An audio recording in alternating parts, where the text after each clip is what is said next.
Itemi-inĩ rĩa gũtigĩrĩra arigitani matinacokereria mĩgomo mwaka tũrorete nĩ kwaga kũrĩhwo mathirĩ ma mĩcara, thirikari nĩ yambĩrĩirie kũhingia ũiguano wa kũrekereria kĩgĩna kĩu nĩguo Akenya mathiĩ na mbere na gũtungatĩrwo thibitarĩ-inĩ. Akĩaria mwena wa Gĩcũgũ kaunti-inĩ ya Kĩrĩnyaga, mwandĩki mũkaru ministry-inĩ ya ũgima wa mwĩrĩ Mary Muthoni augĩte thirĩ wa arigitani ũrĩa nĩ wa mũigana wa ciringi birioni 3.5 nĩ ũkũrekererio. Ti wega kũgoma acwa rĩrĩa andũ mathiĩte Christmas na tũkĩbota kũnina mbeca iria metagia iria cia akuruĩte kana iria ciakoretwe matarĩbĩtwe kumagia mwaka wa 2016.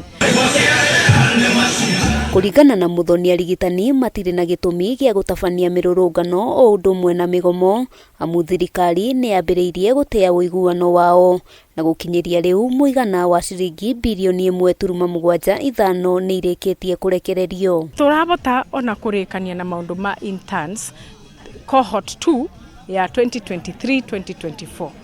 Cohort ĩyo nĩ irakoretwo disadvantaged tondũ nĩ marĩbagwa maproposeretwe marĩbwe mbeca nini gũkĩra cohort ĩrĩa ĩngĩ ya mbere yarĩbagwa. Hamwe noguo Muthoni nĩ ahinyĩrĩirie Akenya arĩa matarĩ mareyandĩkithia mũbango-inĩ wa kũmatha motungata ma ũrigiti wa SHIF kwĩyandĩkithia nĩguo mahote kwamũkĩra motungata rĩrĩa mekinyia thibitarĩ-inĩ. Na angĩkorwo wĩna challenge onawe no wethe community health promoter ũrĩa gĩcagi-inĩ kĩanyu nĩguo amũtethererie kwĩyandĩkithia thĩinĩ wa Taifa Care.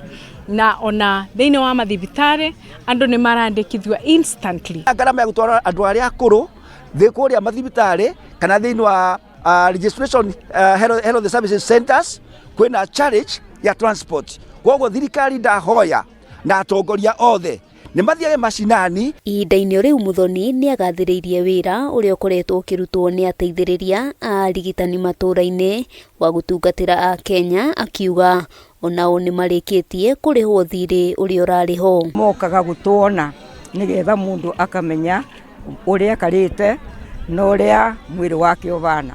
Nĩ tũkenaga mũno nĩ ũguo atũbeaga ũboro wa irio mĩrĩre ĩrĩa twagĩrĩirwo nĩ kũrĩa nĩ ũndũ wa ũgima witũ wa mwĩrĩ na nĩguo twĩkare na health njega, ona magatũtarĩria mũno makĩria ũboro wa kũnyua ndawa.